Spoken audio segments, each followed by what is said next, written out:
আমি আজকে চিংড়ি মাছের পোলাও করব, তো আমার সবাই সাথে থাকবেন আশা করি।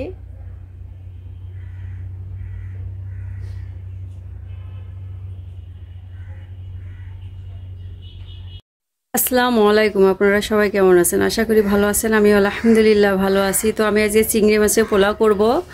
তো আমি এখানে হাফ কেজির একটু কম চিংড়ি মাছ আছে, তো আমি এর ভিতরে লবণ দিয়ে দিব। আমি এখানে পরিমাণ মতো লবণ দিয়ে দিচ্ছি। আগে চিংড়ি মাছটা হালকা ভেজে নিব, তারপরে আমি এখানে একটু মরিচ গুঁড়া দিয়ে দিচ্ছি, শুকনো মরিচ গুঁড়া। তো এটা দিয়ে আমি ভালোভাবে মেখে নিব। আমি এখানে একটু সরিষার তেল দিয়ে দিচ্ছি। আমি চিংড়ি মাছটা এখন সুন্দরভাবে মেখে নিব। তো মাশাআল্লাহ আমার মাখানো হয়ে গেছে। আমি এখন ভাজি তুলে দিব। আমি এখানে সয়াবিন তেল দিয়ে দিচ্ছি পরিমাণ মতো। তো আমি এক এক করে চিংড়ি মাছগুলো দিয়ে দিব।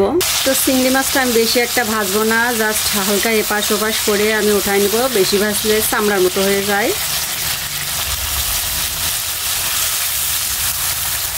আর ভেজে দিলে পোলাটা অনেক ভালো লাগবে খেতে।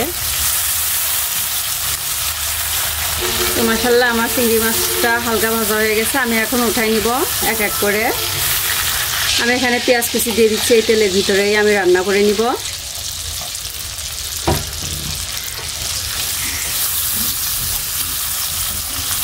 তো আমি এখানে আর একটু সয়াবিন তেল দিয়ে দিচ্ছি। আমি এখানে 2টা তেজপাতা দিয়ে দিচ্ছি।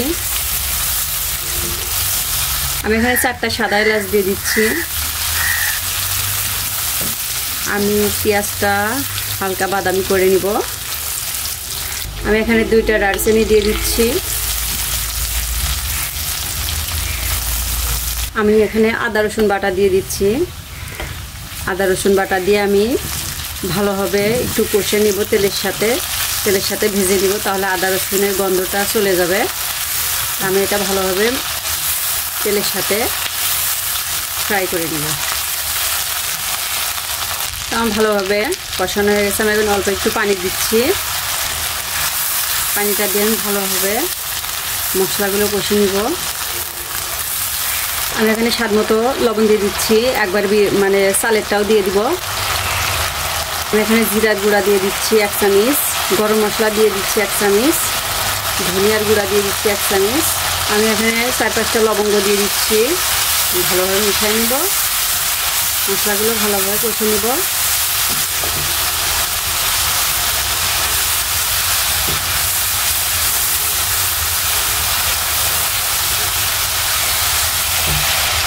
আমি এখানে শুকনো মরিচের গুঁড়া দিয়ে দিচ্ছি, 2 চামচ দিচ্ছি। ভালোভাবে কষে নিব। তো ভেজে রাখা চিংড়ি মাছগুলো আমি দিয়ে দিচ্ছি। চিংড়ি মাছগুলো দিয়ে ভালোভাবে কষে নিব। আমি এখানে 2টা কাঁচামরিচ দিয়ে দিচ্ছি ভেঙে। কাঁচামরিচের ভিতরে ফ্লেভারটা বের হবে, খেতে ভালো লাগবে।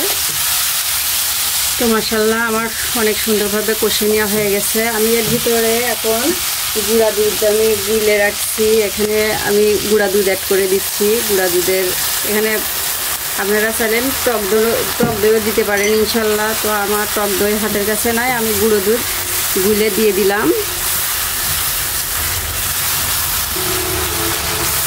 আপনারা চাইলে আবার গরুর দুধও অ্যাড করে দিতে পারেন। তো আমি কিছুক্ষণের জন্য ঢেকে দিব। তো মাশাআল্লাহ দেখেন আমার চিংড়ি মাছের তেলটা ভেসে উঠছে। আর একটু রান্না করে আমি চিংড়ি মাছগুলো উঠায় চালগুলো দিয়ে দিব। আমি আতপ চাল নিছি। তো 700 গ্রাম চাল নিছি আমি।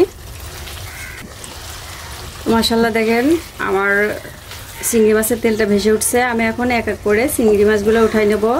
মশলাগুলো ওখানেই থাকবে। আমি চালটা ভালোভাবে কষে নিব। আমি চিংড়ি মাছগুলো উঠাই নিয়েছি। আমি এখানে আতপ চালগুলো দিয়ে দিচ্ছি। আমি ভালোভাবে ধুয়ে ছেঁকে নিয়েছি। আমি পানিটা ভালোভাবে ঝরিয়ে নিয়েছি। আমি এখন সবগুলো উপকরণগুলো ভালোভাবে মিশাই নিব। তো আমি এখন 1 চামচ বিরিয়ানির মশলা অ্যাড করে দিলাম। আপনারা না চাইলে না দিতে পারেন, দিলে ভালো লাগে, টেস্টি হয়। আমি ভালোভাবে উপকরণগুলো মিশাই নিব। আমি এখানে কিছুটা কিশমিশ আর কাজু বাদাম নিয়েছি, এটা দিয়ে দিব। আপনারা যদি না চান না দিতে পারেন, স্কিপ করতে পারেন, সমস্যা নাই। তো আমার হাতের কাছে আছে এই জন্য আমি দিলাম, দিলে টেস্টিফুল হয়। আমি এখানে আলু বোখারা দিয়ে দিচ্ছি। আলু বোখারা দিলে অনেক টেস্টি হয় বিরিয়ানিটা, পোলাটা।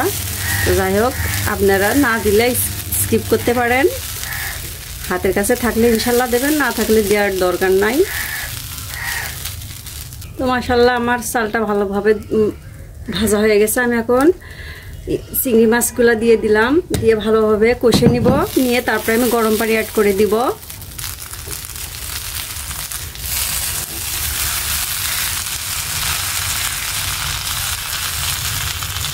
আমি কিন্তু বিরিয়ানিটা অফ ক্যামেরায় অনেকক্ষণ ধরে ভাজতেছি। বেশি ক্যামেরা অন করলে অনেক বড় ভিডিও হয়ে যায়, অবশ্যই আপনারা দেখতে চান না। তো আমি ভালোভাবে ভেজে নিয়ে আমি এখন গরম পানি দিয়ে দিব। তো আমি এখানে দুধ দিয়ে দিচ্ছি, গুঁড়া দুধ আমি পানি দিয়ে ভিজে তরল করে দিয়ে দিচ্ছি। আমি এখানে বলগোটা গরম পানি দিয়ে অ্যাড করে দিচ্ছি, আপনারা আন্দাজ করে দেবেন। আমি আড়াই মগ দিয়ে দেওয়া হয়ে গেছে। তো আপনারা পানিটা একটু আন্দাজ করে দেবেন ইনশাল্লাহ। তো আমি এখানে লেবুর এক ফালটা লেবুর রস অ্যাড করে দিচ্ছি, অবশ্যই লেবুর রসটা দেবেন, তাহলে খেতে অনেক টেস্টি হবে। তো মাশাল্লাহ আমি পানিটা আন্দাজ করে দিয়ে দিছি। এখন না হওয়া পর্যন্ত আমি রান্না করে নিব। তো সাথেই থাকবেন, অবশ্যই দুধ দেওয়ার চিন্তা ভাবনা করবেন। গরুর দুধ দিলেও ইনশাল্লাহ ভালো হবে, কিন্তু বলগোটায় গরম দুধ দেওয়া লাগবে। তো আমি এখন ঢেকে দিব। তো না হওয়া পর্যন্ত আমি ঢেকে দিব। তো আমি এখানে 1 চা চামচ চিনি অ্যাড করে দিলাম। চিনিটা দিলে একটু মিষ্টি মিষ্টি লাগবে, মানে পোলাটা অনেক স্বাদ লাগবে খেতে। আমি এই পর্যায়ে এখন ঘি দিয়ে দিচ্ছি 1 চা চামচ। তো এখন না হওয়া পর্যন্ত আমি রান্না করে নিব। তো দেখেন আমার চিংড়ি পোলাটা রেডি, অনেক ঝরঝরা হয়েছে। তো অবশ্যই বাসায় ট্রাই করবেন।